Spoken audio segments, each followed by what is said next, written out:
क्या आप जानते हैं भारत में ब्रह्मा और सरस्वती माता के मंदिर इतने कम क्यों हैं? रहस्य और पुराणों से जुड़ी सच्चाई।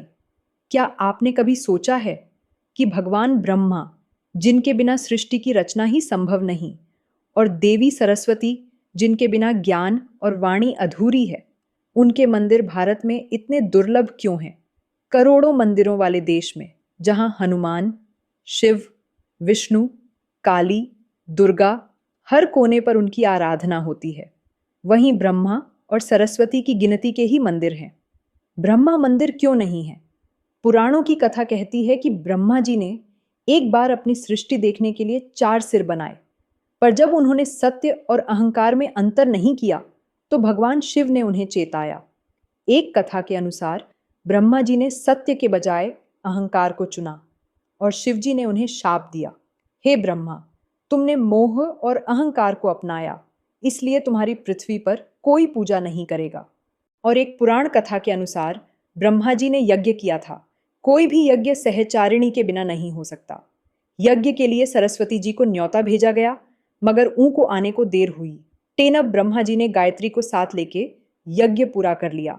इससे सरस्वती देवी नाराज हुई और शिव के साथ सरस्वती जी ने भी ब्रह्मा जी को शाप दिया कि धरती पर उनकी पुष्कर, जहां यज्ञ हुआ था, उसके अलावा और किसी स्थान पर उनका ना मंदिर बनेगा, ना ही पूजा होगी।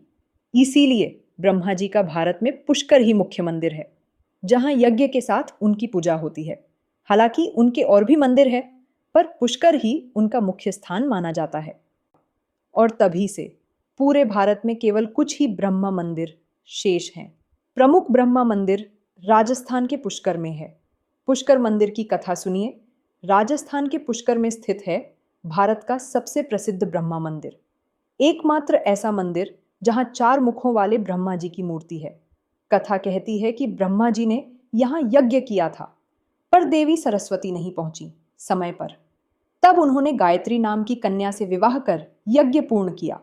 सरस्वती नाराज हो गईं और शाप दिया, जहां मेरा अपमान हुआ, वहां तुम्हारी पूजा कभी नहीं होगी। पुष्कर में हर कार्तिक पूर्णिमा पर लाखों श्रद्धालु आते हैं। पुष्कर झील में स्नान कर ब्रह्मा मंदिर के दर्शन करते हैं। और अब जान लीजिए देवी सरस्वती के मंदिर क्यों दुर्लभ हैं। देवी सरस्वती ज्ञान, वाणी, संगीत और बुद्धि की देवी, लेकिन फिर भी उनके भव्य मंदिर दुर्लभ क्यों हैं? यह कहा जाता है कि देवी सरस्वती स्वभाव से साध्वी, शांत और ध्यान में लीन रहती हैं। वे वाणी की अधिष्ठात्री हैं, पर खुद मौन हैं।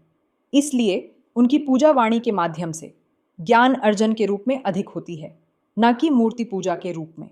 प्रमुख सरस्वती मंदिर बसर, शारदा पीठ और श्रृंगेरी में है। 1. बसर सरस्वती मंदिर, तेलंगाना। यहाँ माँ को बाल रूप में पूजा जाता है। विद्यार्थी विशेषकर विद्यारंभ संस्कार के लिए यहाँ आते हैं। 2. शारदा पीठ, कश्मीर, अब पीओके में। प्राचीनतम ज्ञानपीठ। अब यहाँ जाना संभव नहीं, पर इसे विद्या की देवी का मूल पीठ माना जाता है। 3. श्रृंगेरी शारदांबा मंदिर, कर्नाटक, आदि शंकराचार्य द्वारा स्थापित। यहाँ विद्वान, छात्र और संत माता सरस्वती से आशीर्वाद लेते हैं। इन मंदिरों में पूजा कैसे होती है? ब्रह्मा मंदिरों में मुख्य पूजा यज्ञ, ब्रह्म स्तोत्र और ध्यान से होती है। पुष्कर में पुजारी दैनिक आरती और ब्रह्मा गायत्री का पाठ करते हैं। सरस्वती मंदिरों में, खासकर बसर और श्रृंगेरी में, छात्रों द्वारा पुस्तकें, लेखनी और वाद्य यंत्र अर्पित किए जाते हैं। वसंत पंचमी और विद्यारंभ संस्कार के दिन भीड़ सबसे अधिक होती है। इन कथाओं व आध्यात्मिक संदेश भारत में भले ही ब्रह्मा और सरस्वती के मंदिर कम हों, लेकिन इनकी स्मृति और श्रद्धा हर व्यक्ति के हृदय में बसती है। ब्रह्मा जी की शक्ति सृजन और सरस्वती माता की शक्ति विचार, ये दोनों ही हमारे जीवन की आधारशिला हैं। यह वीडियो पुराणों, जनश्रुतियों और मान्यताओं पर आधारित है। हमारा उद्देश्य धार्मिक आस्था और ऐतिहासिक कथा को साझा करना है। इस वीडियो में बताए गए तथ्य श्रद्धा आधारित हैं। कृपया इन्हें सम्मान और संतुलित दृष्टिकोण से देखें। इस वीडियो को शैक्षिक और सांस्कृतिक उद्देश्यों के लिए तैयार किया गया है। संदर्भ: पद्म पुराण, ब्रह्म पुराण, स्कंद पुराण, पुष्कर तीर्थ, महात्म्य, कांची कामकोटि पीठ। ग्रंथ: आदि शंकराचार्य भाष्य।